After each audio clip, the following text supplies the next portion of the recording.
Hello, this is Jackie B. Peterson. I'm the author of Better, Smarter, Richer, 7 Business Principles for Solo and Creative Entrepreneurs.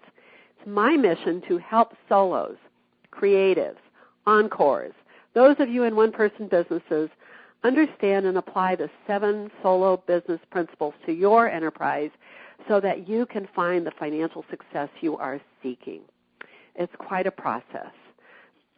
Solo businesses are definitely different from traditional businesses, and there's some things you simply must do to find the success that you're looking for. Please go to my website, www.bettersmarterricher.com. You can download the free ebook outlining the 7 principles, sign up for the free newsletter, join the conversation on the blog, and of course, tune in to Solo Pro Radio as you have done today. We've got lots of information for solos. So today, my guest is Lea McLeod, who is the founder and CEO of LeaMcLeod.com and the creator of the Job Success Lab. Lea is a former Fortune 15 executive. That's pretty high up. Following a personal crisis, she got very clear very quickly about what mattered and what did not. Out of that experience, she created and now leads her program, the Job Success Lab, which is a 12-month live and online career coaching program to help employees discover their power at work. Lea helps professionals learn how to discover and use their personal power at work and in their lives by teaching them how to overcome obstacles in the workplace. Big stuff. Hello, Lea. Hello, Jackie. How are you doing today? I'm just very well, and I'm glad you're here. This is going to be an interesting discussion. Yeah, I'm so excited to be here. Thank you so much for having me. Oh, I'm thrilled. Tell us about your background. You know, where'd you grow up? Where'd you go to school? What'd you study? And what led you into your long-term executive career? Yeah, all accidental happiness, I'm happy to report. Well, I'm originally from the East Coast. I was listening to one of your programs yesterday, and the gal was talking about how she was from Knoxville, Tennessee, and how she came out and she ended up in Portland, and she just thought, oh my gosh, this is where I'm supposed to be. And it was so funny because I can totally relate to that. I was born and raised in Troy, New York, which is about halfway between New York City and the Canadian border. And I went to school at St. Bonaventure University, which is about 2 hours south of Buffalo, and I think it's renowned for getting like more snow than anywhere in the world. Woo! And I was floating around in my senior year. I had really no sense of direction, no strong, compass guiding me.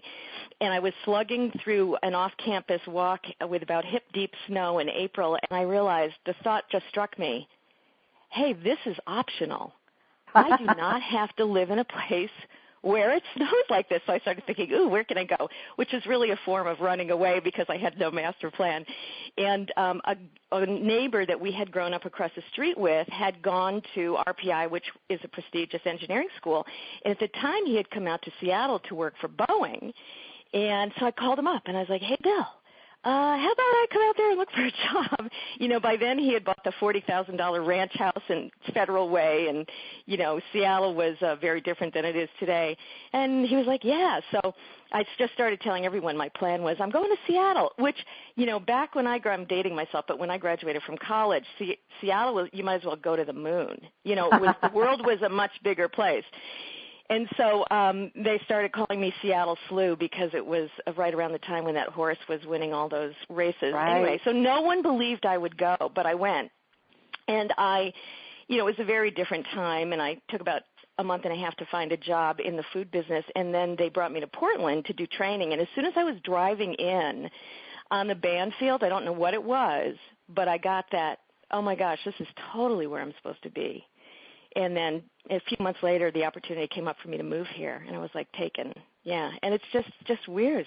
Was just attracted to Portland, and it felt like a much better fit for me than Seattle did. Oh, that's so great. Well, we're glad you're here. That's terrific. Thanks. So talk about your executive career. There aren't too many people that get to be an executive in a Fortune 15 company. I'm intrigued about that. Tell me. Yeah. Well, I started in the first 5 years in the food business, which was, and I have great stories about I love stories about overcoming because I really spent, in my first job, I spent a lot of time failing. I took a sales job, and I was really bad at it. And, I didn't get trained. Nobody taught me how to sell. Nobody, held my hand and walked me through it or anything. And I really didn't know what I was doing. So when I met my husband, he was also in the food business, and we decided, okay, two of us cannot be in the food business. So then I started doing something different, and I thought, well, the travel industry was interesting, but I didn't want to be a travel agent. And right at that time, I think it was in the mid-'80s, the airline industry had become deregulated, which meant the fares were no longer controlled by the government.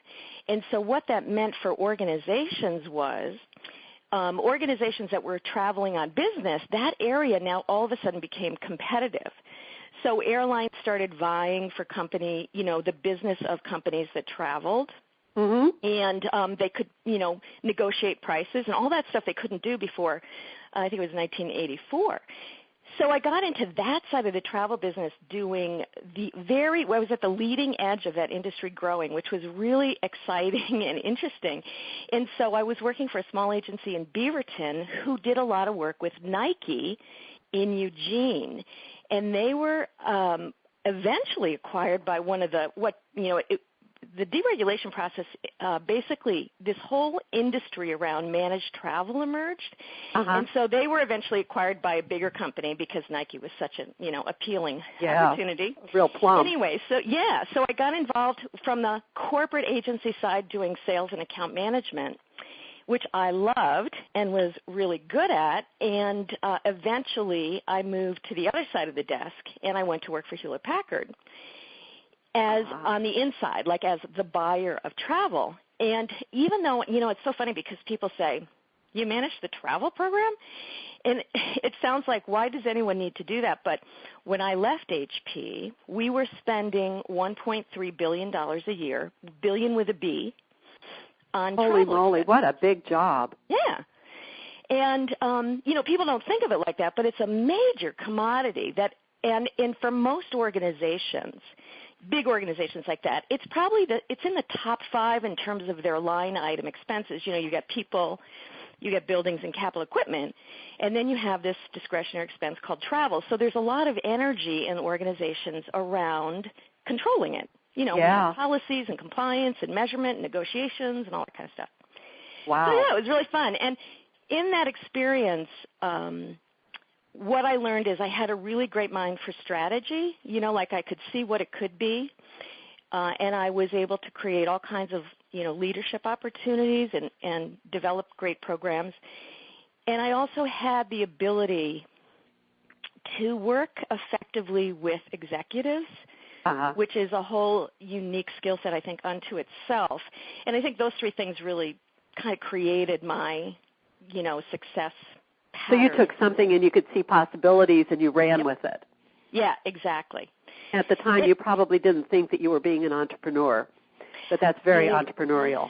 Exactly. Yeah, because we didn't talk about it like that. No.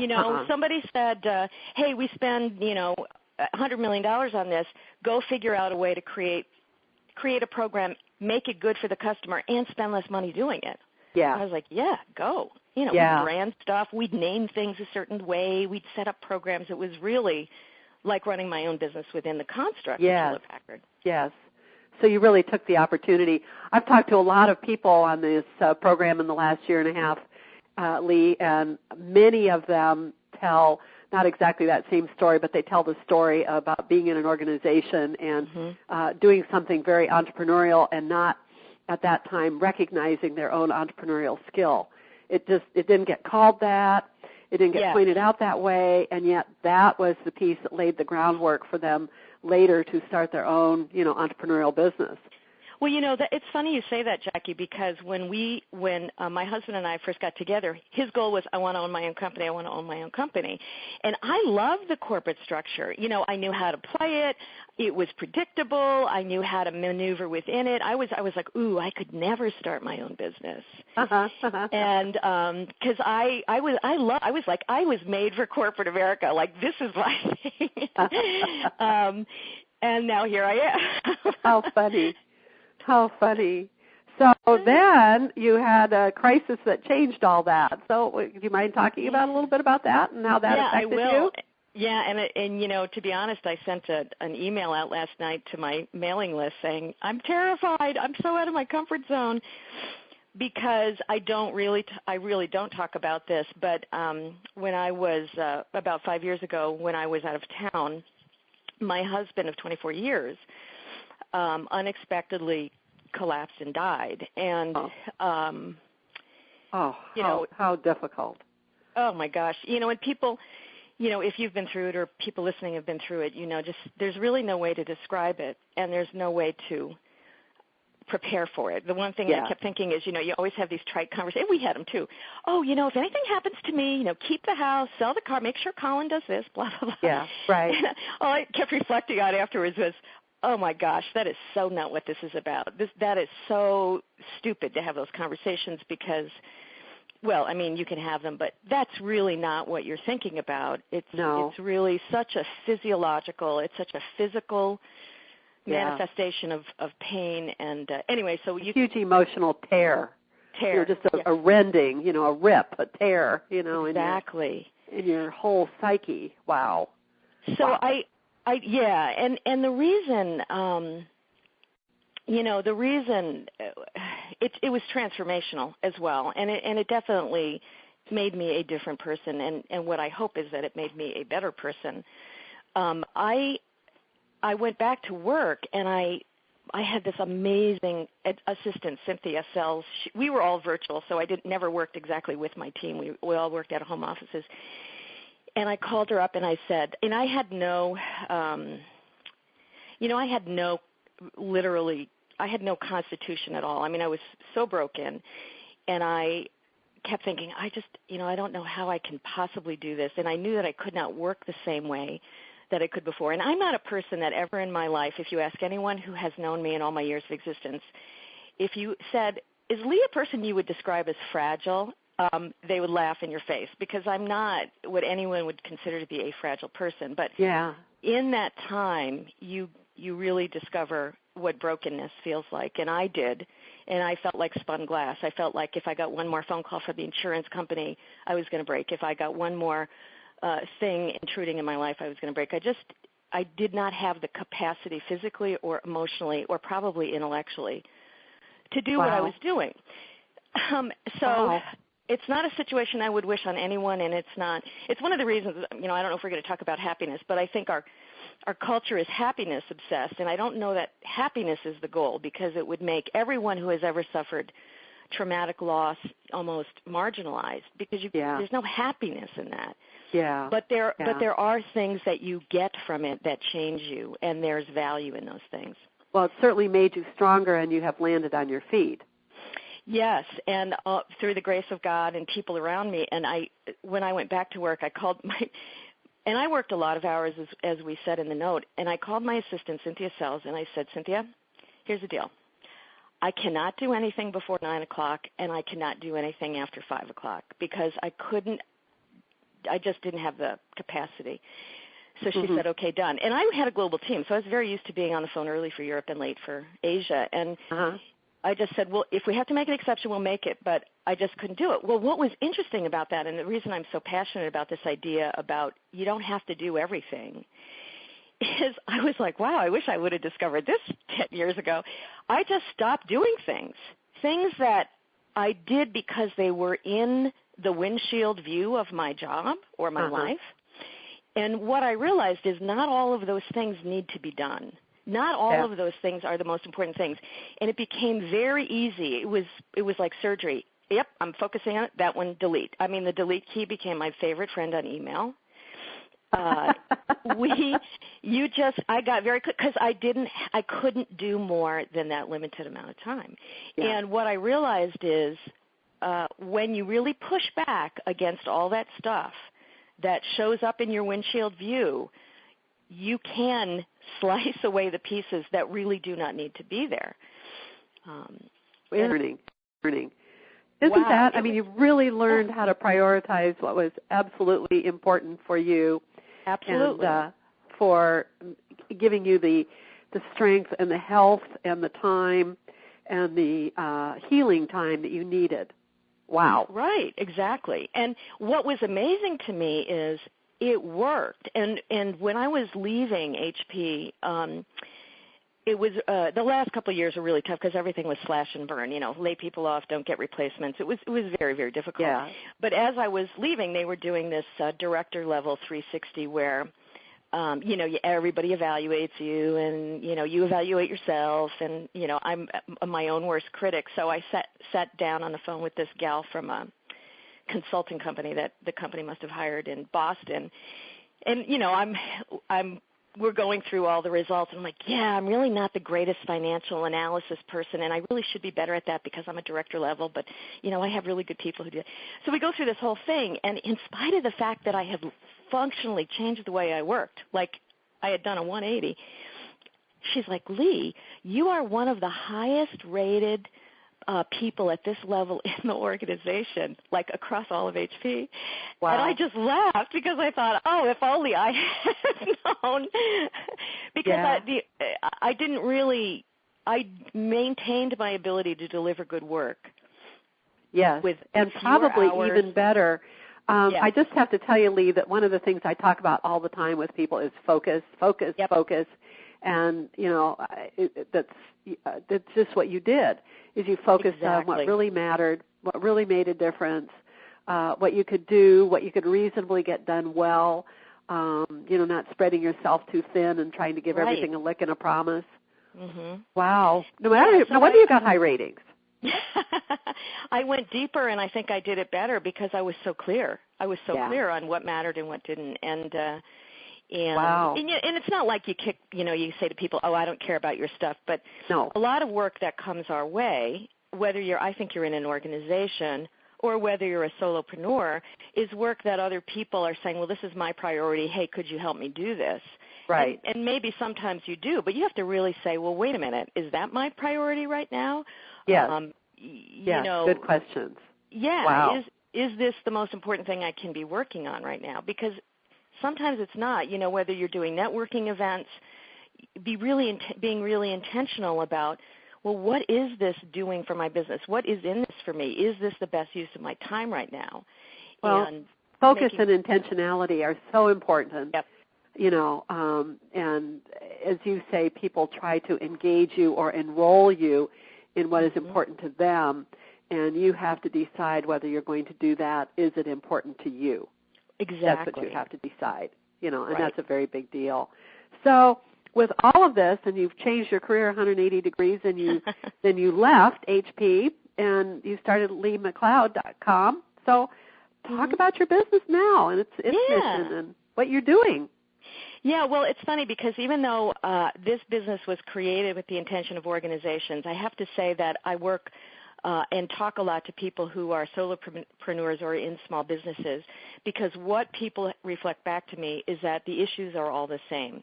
So what happened was I first actually started out helping grads make the transition to the workplace, college graduates who are moving into organizational work or looking for jobs. Mm-hmm. And as I was kind of ramping that up, I started getting these phone calls from people, and they always would start with, I think I need to quit my job. And I was like, wow, you have a great job, and you are really good at it. And, but what I found out, Jackie, is that people will quit their jobs over being intensely uncomfortable with certain situations, like managing a difficult manager or managing a difficult client. And what I realized, I kept seeing this pattern over and over and over again, that people were not confident dealing with uncomfortable situations. People were not comfortable advocating for themselves in the workplace. And we have this bad boss epidemic right now that is just rampant. And not only is it afflicting organizations, but it's killing the people inside of them. I mean, 75% of people right now say that their manager is their biggest source of stress at work, and 65% would rather have a new manager than a raise. And you think, what? But then when I looked at the boss side of it, what I found out was that most managers don't even want to be managers. And, since we've been in this economic downturn, a lot of that training and development where you would have, picked out somebody, put them on a management track, train them, all of that stuff has gone away. So right now surveys say that only 10% of managers get training, and 64% of them are actually uncomfortable in their job as managers. Only 32% of them actually like managing. Now let's think about the systemic implications of that in the workplace. And what makes me nervous about that is when people come to me and say, hey, I want to quit my job because my manager's a jerk, I say, okay, and then when you go to your next job and your manager is a jerk, what's the plan? Yeah. Or what if you start your own business and your customer is a jerk? Or what if you start your own business and the guy you buy your paper from is a jerk? Or what if you start your own business or create something and somebody says they don't like what you have to offer? So what is your plan for that? Oh, good questions. Yeah. Really good questions. What I realized is, there's this whole kind of industry out there about quit your job and go find your dream, and I don't have an issue with that. I have an issue with it if it's an escape route and you're not ready to jump down the chute. So you can't run away from your issues. You have to confront them. So what I heard you say is people would quit over solving the problem. They'd quit first rather than confronting the issue and making it better. Right. And so what I want you to do in your job and in your life, because if you can't deal with a difficult manager, what do you do when you have an argument with your husband or your mother or your significant other? But what I realized is that we as employees and as solopreneurs have to become our own best advocates. Yes. We have to learn how to have difficult conversations and be confident. Yes. We have to learn how to communicate, particularly women, without demeaning ourselves, without putting ourselves down. Yes. We have to learn how to be accountable and tell people what we need in our relationships, because that boss-employee relationship is just like a marriage or partnership. It's like mutually meeting one another's needs. And when managers are really so ill-equipped to manage, employees need to say, hey, boss, I need more feedback from you on a regular basis, and this is what I would appreciate having. Yeah. We have to become much more self-aware, but also self-advocates in the workplace. And then if you build those skills when you're in your job, then when you go become a solopreneur, you start your own business, you have built up the muscles to do those things effectively. And you need to know how to, as you say, talk about what it is you need and say it in a way that is not making the other person wrong, but is only asking for what you need. Okay. Right. Our mentor taught me a long time ago. He said, if you're going to ask somebody to do something, tell them why it's good for them. Yeah. Yeah. Right. Yes. And I've always learned the conversational rule is to speak the truth without blame or judgment. Mm-hmm. And what that means is that you are able to talk about what is happening for you, right, without pointing a finger at the other person and saying, you made this happen or blah, blah, blah, as that goes on. Right. And one of the ways in the Job Success Lab, which is this 12 modules of content. And the talk about that. Yeah, it's really lovely, and I did it to create what I call affordable coaching, and so the cost of it is $47 a month, and what you get is this couple hours of information that's all online that drips to you once a month, and a live coaching call with me where we get on the phone and talk about whatever it is that you got. And so I always say to people, gosh, if you wanted an hour on the phone with me, I'd charge you $175. So this is like, if you did nothing else but sit on the call, it's the deal of a lifetime. But what I did is I designed these 12 modules, and we start with communication. And that's why I say it's really, it's really applicable to anybody, because when you talk about communication, to your point, in the second module, we do this whole drill down on, I don't know if the technical term for it is the ladder of inference. How we observe something and then we draw a conclusion very quickly without really having all the facts. And that is probably I say that's the most powerful tool you can be aware of in communication, because you'll learn quickly how you're making assumptions without really having any facts. Yes. I tell people it's how they create their box. That box we're always trying to think outside of? We spend our whole life creating that box. It's our platform. It's our point of view. It's where we come from. Exactly. And it's like it's your worldview, and it flavors. Yes. I have this one video where I talk through, those like bacon, those things, that screen you put on top of bacon frying. I don't know what we call it, splatter screen. Yes. So I'm talking through that splatter screen, and if you visualize that splatter screen is every filter you have and the way you see the world. It's how you were raised, the politics of your parents, how your parents talked to you, where you went to school, your political views, your religious views, everything. And so everything that comes out from you and everything that comes into you passes through this metaphorical splatter screen, and it's filtered by how you show up in the world. So it doesn't matter if you're working for a Fortune 15 company or you're running your own solopreneur enterprise. That communication process is the same for all of us. And a long time ago, I took a class on like bias in the workplace, and I remember them saying, we all have these filters and biases, and the point is not to obliterate them and make them go away. The point is to be aware that you have them and understand how it affects how you show up with other people. Yes. Perfect. So that's kind of one of the big things that's the basis of your Job Success Lab is the communication. Communication, so I have sections on communication, and then we have a whole section on what I call Bossonomics, which deals with the whole boss-employee relationship piece and being your own advocate. And then also, so leaving work on time, and that's where this whole idea of what's important and does it all need to be done comes in, because one thing that what I learned, so if you look at my experience, I'm sure my husband thought he was going to be sitting on the deck on the golf course for 30 years. Yes. And what happened to me is when you live with someone who dies suddenly, your mortality becomes your roommate. Oh, yes. And I remember walking around this house thinking, oh, my gosh, I'm going to die. I'm going to die. And I don't get to pick when, and I don't get to pick how. But I'm going to die. It could be tomorrow. Because there's no guarantee that you're going to get to be 80 and sit on the golf course deck. Yeah. And that was so real to me. It was like visceral. I was like, I got to get going. I have to move faster. I have to do I have stuff I got to do. I had this sense of urgency. And I thought, oh, my God, all those weekends and nights that was so dumb. Yeah. But the leave work on time is kind of my tribute about that, because and I understand we're 24/7 and we're always on, no matter if you run your own business or not. But at some point, work ends and the rest of your life begins. Yes. And, when you get really clear on what are those most important priorities that we talked about earlier, and you only see the lights, you have a windshield full of, stuff, but you've got to retrain your eyes to only see the most important ones. Yes. And we have to develop the skill to let the rest of it go so that we can leave work on time. And that's metaphorical, of course. Not everybody like you and I probably have a different version of what that is than somebody who works in a 9-to-5 job.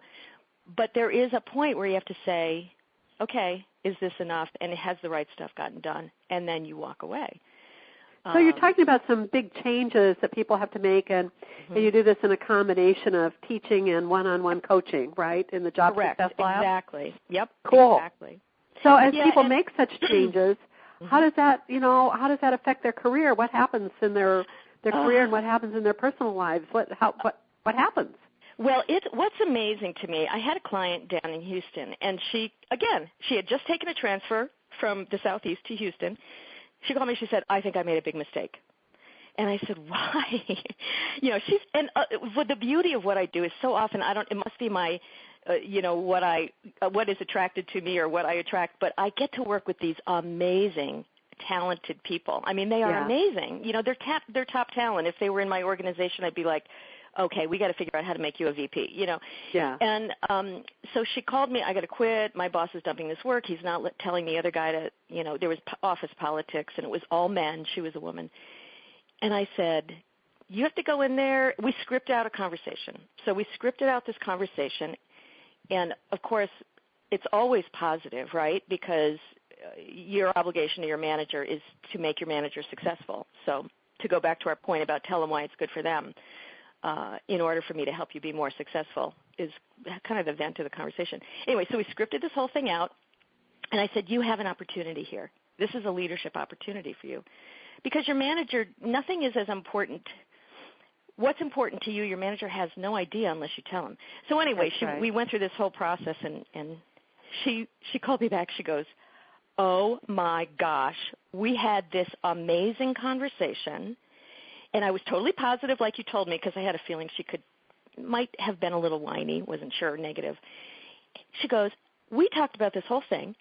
She said, by the end of the conversation, he's saying, we need to get you more visibility in the organization. You need to have some more strategic responsibility because she totally changed the conversation up. And her comment to me, which kind of solidifies everything that I love hearing when I work with people, is she said, I really did have more power than I thought I did. Oh, isn't that great? So you are really helping people take their power, really helping them do that. What fabulous work, Lee. That's just terrific. Yeah, and, power isn't something that people – this is what I always say about empowerment is it's not something that someone comes up to you with a sword and knights you as being empowered. Empowerment is something you earn. It's a gift to yourself that you get by taking action. Right.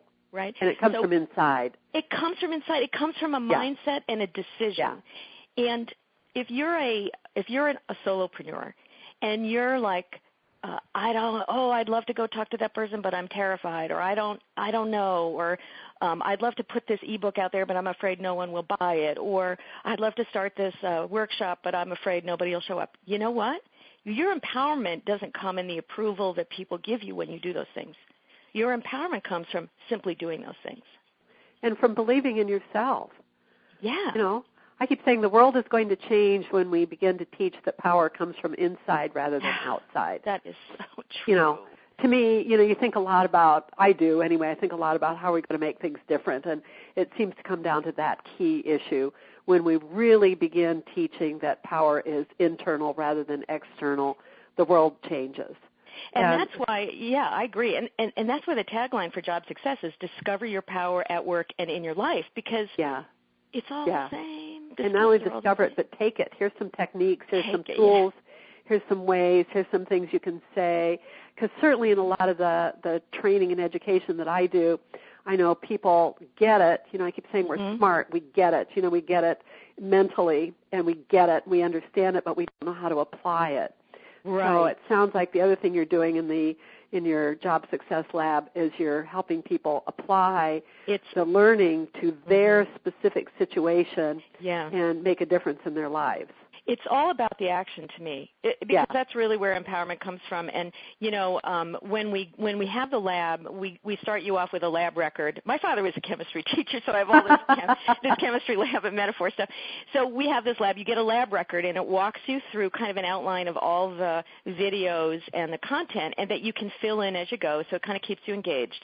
Then we have what we call mastery templates, because when you go back to your workplace, your business, and you're ready to say, okay, have that difficult conversation, here's a little checklist that you can go through to to frame it up, to help develop the language, to practice, so that it's almost like a checklist that you can use real time when you're in the workplace. And, good. And then we really want you to have, if you're in an organization, we really want you to have a sit-down chit-chat with your manager at least once a month and say, hey, this is what I'm learning in this lab. This is interesting. Because what you want to share with your manager is how are you applying that and what impact is it having in that organization? Because really all of that will add up to you saying, here's what I'm doing to develop myself, and here's what a positive impact it's having in the organization, which is really why you're there, to have a positive impact in the organization. Oh, that's great. So it sounds like you've got a lot of follow-up and a lot of, as you said, actions for people to take. They don't just read all this stuff or listen to it on the video or participate on the video, but they have to take action and then report back what happened. Exactly. What was the impact of that action? Exactly. So like for difficult conversations, I was like, okay, now what's the one conversation you're avoiding? Actually, everyone listening to this, write down that one conversation you're avoiding. Why? What's causing you to just not have that conversation? And the thing about difficult conversations is this. They create more stress by not having them than by actually having them. Yes.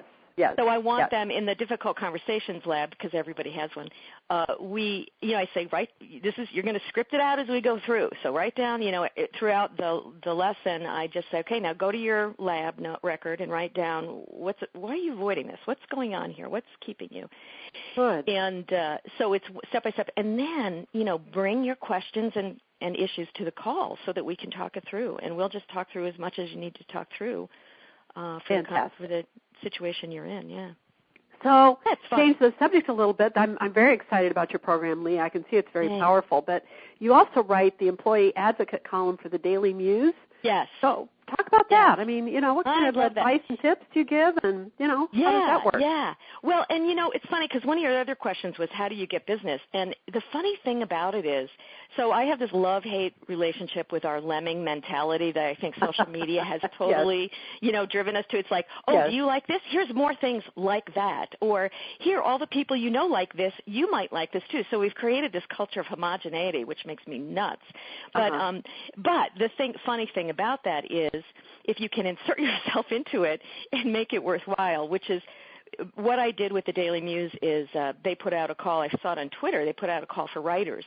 And so I put all my stuff together, and I think I was even late for the deadline, but they accepted me anyway. But it's a great opportunity for solopreneurs. Go out there and look for these like headliner sites. They claim to have 3 million readers a month.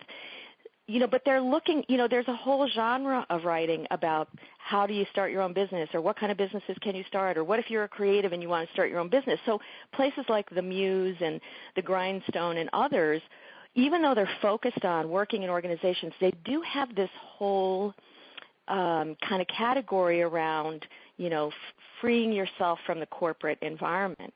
Mm-hmm. So if solopreneurs are looking for some additional exposure, and, credibility, it's great. I always put that on my bio and my speaking and all that. So what I write for them is really focused on what I call employee advocacy. And the pitch that I made to them was, I took all my experience around, the bad boss epidemic, people working too many hours, hating their job, the misery index. I call it the misery index. So what I write about is ways that people can lower that misery index by, how do you leave work on time, reasons you're not leaving work on time, kind of smashing the happiness syndrome at work. Because I think people often think, I'm not doing this right. If I just work harder or longer, it'll be better. And that's just not the case. I think we have to reframe all that. Yeah. And harder and longer does not mean better.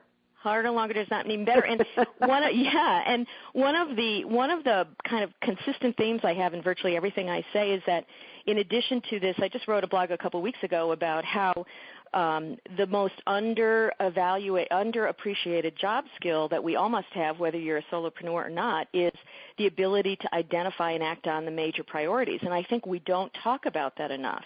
Yes. That should be right up there with communication and technical skill, because if you don't have that, and I don't think when we hire people we don't talk about it, when we're in jobs we don't talk about it, but that's critical. It is critical, and sometimes goals are pretty obscure but if there's clear goals that helps people set those priorities, but goals get passed over, probably is one of those things that gets cut out of the budget. Exactly. when times are bad, we don't need to do goal setting. We don't need to get clear about our goals because, that's just one of those soft skills that we don't need to have. But clear goals really help people set priorities. And if they don't have them, or they're not communicated to them, or they have a job where they're not clear about what their part in achieving those goals are, then they have to intuit somehow, and you have to prioritize relative to something, Exactly. And so what's the relative to that you're doing? Exactly. That's the important thing. And if you go back, if you look at the structure of organizations, and you look at the fact that only 34% of managers are comfortable in the role they have, or only 32% like managing, you have to say, well, how effective are they at helping their people set priorities? So I really push on people. You have to say, what are the top 3? And you have to keep validating that, because if you are not clear on that, you cannot triage the overwhelming amount of information that's coming into your inbox, your desk, your line of sight every day. And this, I think the second highest skill we need is what I do call information triage. Like, your job is not to read and process anymore. Your job is to evaluate and triage the information that's coming your way and get rid of the stuff that isn't directly in support of those top 3 to 5 priorities you've got. Absolutely. That's good. Really good advice. Yeah. So has writing for the column, the Daily Muse, has that helped you market and help people come find you and come to you? Yes, and thanks for bringing me back to that, because that was my point about solopreneurs looking for those opportunities. Because so many people, how do I get business? Referrals, number 1, referrals. And 2, people will say, oh, I read your article on such and such. I'll be like, really? And the other, so yes, it has been really valuable in terms of bringing me prospects, clients, and other opportunities, ending up on getting recognized by people as writing good content and things like that. Yeah.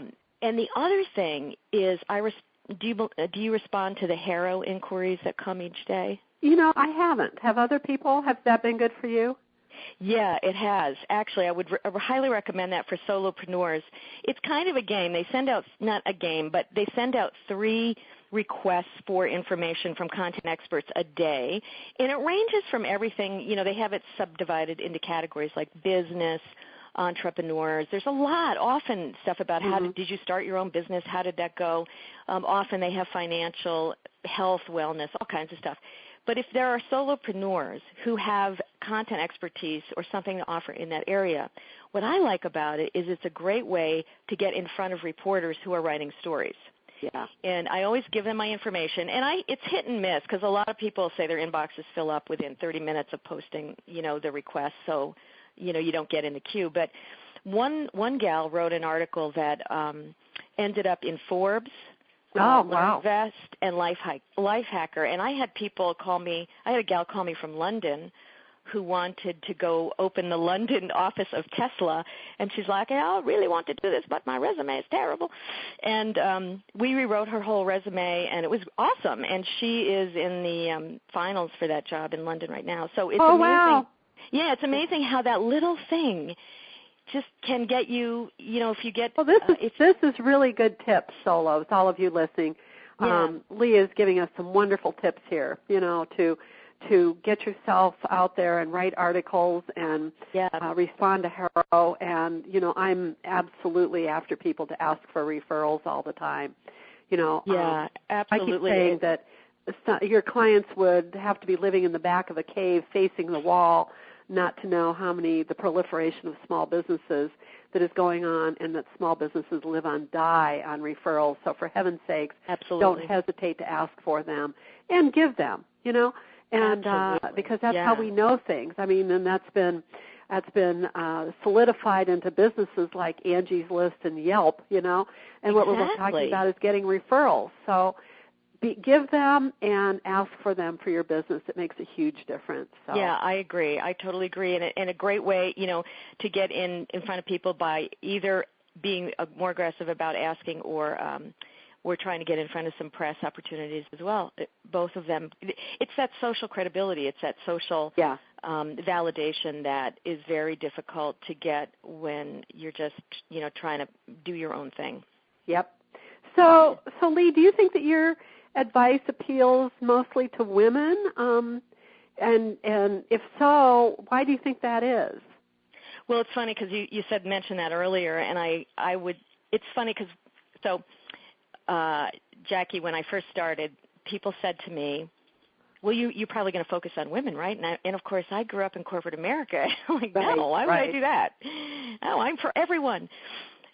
What I have found, though, is to hark back to what you said earlier, is women tend to be more willing to ask for help and tend to be more what's the word? Maybe aware of their discomfort when they're in a situation that they want to change. I think we have a lower kind of pain threshold, then, men might maybe put up with something longer and longer and longer. Although I have worked with men who also called me and said, I want to quit my job because blah, blah, blah. Mm-hmm. Very simple. The issues are the same. It just Mm-hmm. depends on how the pain point triggers you into action and where that pain point is on the spectrum. So by far and away, I would say the vast majority of my clients are women. And also when I speak, which is another, by the way, great opportunity for referrals and client generation, a lot of speaking, I tend to speak to women's groups. Mm-hmm. So I tend to have more visibility in that. I mean, just like when I saw you at WEO, those kinds of groups where they're either networking groups or small business education groups or personal development. The other thing, thinking about it, Lea, as we're talking, the other thing I think maybe why women are, not that they're just willing to ask for help, but I also think women are into creating relationship. And one of the things I know is that a key to any successful business, whether it's a Fortune 15 company or a solo business, the key to business success today, one of the keys is relationship building. And I think that that's another reason why women want to know how to be more successful in the workplace, because what they're really wanting to know is how do I build a better relationship with my boss, with my, with the supervisor, with my, with my clients. fellow staff people, because my success depends on having these good relationships. And Jackie, we should just go on the road together, and we should just go do a show. Because you said the thing that I say frequently, and the reason I start the Job Success Lab with communication is the way work gets done in today's economy, no matter where you are, is through the relationships that we have with other people. Yes. If you're a manager, your success is dependent on you achieving results with and through others. If you're an employee, you are never working alone. Everyone is interdependent. If you're a solopreneur or a small business, it's the same thing. I have people that print things and help me with copywriting. I mean, I'm not an independent entity, even though I'm a party of two now. But so those relationships are essential. It is how we get work done in today's workplace, no matter where you're working or what configuration you're in. And I agree. I think that women, we are the relationship builders. That's what all the research says. And I think we care more about that. And I don't mean that in a negative way about men, but I think that's more fundamental to us. It's kind of more of in our DNA. Yeah. Yeah. So I could see why, something like the Job Success Lab would really appeal to women in careers who would be saying, okay, how can I navigate this situation and gain the skills and the confidence to have the conversations that I need to have and do the things I need to do to make these healthy relationships so that I can achieve what I'd like to achieve. The business gets what it wants. My boss gets what she wants, Exactly. I can see that would be, because it centers around that. Well, and I often, it's amazing to me how I kind of joke about this sometimes. Like people will come to me and say, well, I just don't get along with my boss. And it's like I say, well, what exactly does that mean? You don't share pencils? I mean, what do you mean you don't get along with your boss? Like, what is your part of that, getting along with the boss?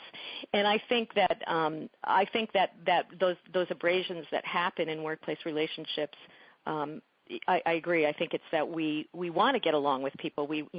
I think women are more sensitive to that, and maybe there's an inherent sense of, approval seeking or whatever through having good relationships. But I think there's a different element. Yeah, I think you're right. That's important to us. So yeah, it's so your website said you've just published the resume coloring book. Yes. Talk about that. What is that? Yes. Well, there's that whole idea that first we're talking about focus, and now you might think, oh my God, Lee, you're all over the place, but really not, because I think if you were to say what were my magical powers, they would be the ability to see in other people often what they do not see in themselves.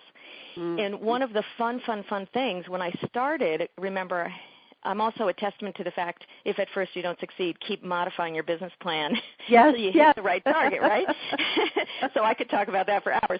But anyway, when I started working with young adults, and I realized that young adults going into organizations, there's not a burning need there, even though, I was the poster child for just because you think it's a good idea.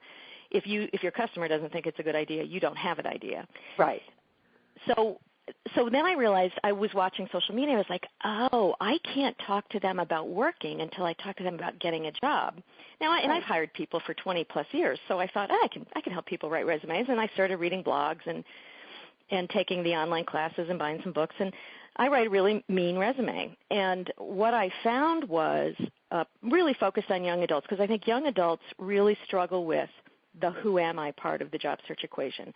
Mm-hmm. And in their entire academic career, very infrequently do we ever ask our children, so tell me what you thought about your performance today. Where did you really shine? What are you really good at? What did you really love doing? Like, we really don't ask those reflective questions in the academic process. My mission in life is to change that and really bring it down into the lower grades. But anyway, so they really struggle with that. And the reason I love working with young adults is that it's just a simple twist or a simple shift, and they go, oh my gosh, I totally get it. And it's amazing. It's so much fun. And I realize that when they come out of school with $60,000, $70,000 in debt, even though this is completely irrational to me, they are reluctant to spend $400 or more to have a professionally written resume. Right. Yet the professionally written resume will get them in the discard pile or the keep pile. And so often people would call me and say, I've been sending out resumes for 3 months and I'm not getting anything. And I always say, send me a resume. And it's always the resume because it's a blocker. If it's not done well, it stops you. Mm-hmm. So I'm like, oh, Cheryl McLeod, my VP of marketing, and I were sitting here like, somebody said, well, you should write a book. And I said, no way. There's 8,000 books on resumes, and these are college grads. They're not going to read a book on how to write a resume. If it doesn't come into their inbox or Facebook post, it's going to be hard to get their attention. So we were like, what do? We need something that looks like a cartoon. We were like, coloring book. We need a coloring book. And our goal was to make it kind of a Georgia Jetson looking look and feel, and Cheryl did a beautiful, beautiful job on the design. If you want to check it out, it's at resumecoloringbook.com, and it's just gorgeous. And what it does is I realized that I've written so many resumes that there are basically 6 pieces of information on a resume. And once I basically put them in these color-coded blocks, because once you write the content in the 6 boxes, you can rearrange the blocks any way you like and get very different looks in your resume, but still have the content that sparkles and gets a recruiter or an ATS, an automated system to read it and pull out the keywords that you want. So I thought, well, this is what we need to do. So the resume coloring book is really my recipe for writing resumes. And we go through in the coloring book, we break down the 6 blocks. Here's how to write a sentence. Here's how to label the keyword. Here's how to use an action verb. It's very tutorial. And then I also created a 90-minute e-course that goes with it, that goes into a lot more detail, a lot more before and after. Like, here's a sentence before. Now here's how we can really change that up. Here's a sentence that has no quantification, because you got to put numbers around everything you do. Yes, I heard you do that earlier. I was impressed. Yeah. How many percentage of this and this, yeah. Yeah, numbers talk. And they also create a visual attraction point on a resume. So we walk through that, and the 90-minute e-course is just it's a little bit more of a deep dive, more storytelling and more examples and stuff. So it's really that just fun. Sounds wonderful. And people love it. And I thought, so our goal is actually, so here's going off on a tangent, but, our goal is like, okay, there's the interview coloring book and the LinkedIn coloring book and, the I want to be successful in my job coloring book, or, insert topic here. Yes. And could it be like a content aggregation system for simplifying the way we transmit information in a way that people can take action on it? Because the coloring book says, here's how to do it, here's an example, and now you do yours. So we walk them through step by step. So, Lee, who would be your best client? I mean, not just for the coloring book, but for your job search lab and your coaching. I mean, what's the profile of who exactly ought to be working with you? Right. Well, my ideal, my customer avatar, if you may, would be professionals who are probably between the ages of 28 and 55. I would say predominantly women, although I love working with men, and I have worked with men. Again, goes back to the conversation we had earlier. So I think right now people who are working in organizations who want to lower the misery index and get that sense of empowerment back about, I want to stop hating going to work every day. I want to figure out how to deal with this annoying manager without feeling like a victim. You know, I want to figure out how to leave work on time. Yes. Yes. And yes, I want to figure great. out how to not let 400 emails a day ruin my day. You know, that's the stuff. Though, if you're thinking those things, then you are in my sweet spot. They should call you. So that's perfect to say we've just had a wonderful discussion and we're about out of time. And so if some of our listeners would like to connect with you, how can they get hold of you? How can they find you and your wonderful programs? Well, my programs are at LeaMcLeod.com, and I'll spell that because Lee is L-E-A, and McLeod is M-C-L-E-O-D.com. And the resume coloring book is at resumecoloringbook.com. And if you want to call me, I'm at 503-694-8778. And if you want to email me, I'm at lee.mcleod@gmail.com. And Jackie, if you have solopreneurs or just anyone who's listening today and they're interested in the Job Success Lab, I would love to invite them to join us, and I'll offer their first month for $1. And they can check it out, see the material, play with it, download the lab notes, listen to the videos and audios. And if they email me at lee.mcleod@gmail.com, catch me by the end of the year, by December 31st, and I'll offer you your first month in the Job Success Lab for $1. It's the deal of the century. That is the deal of the century, listeners. I hope your email box is just filling up as we talk, because that is a fabulous deal. So, Lea, I've just loved talking with you, and it's just exciting what you're doing, and the whole thing of helping people take their power in their work and be more successful in their jobs is very exciting to me.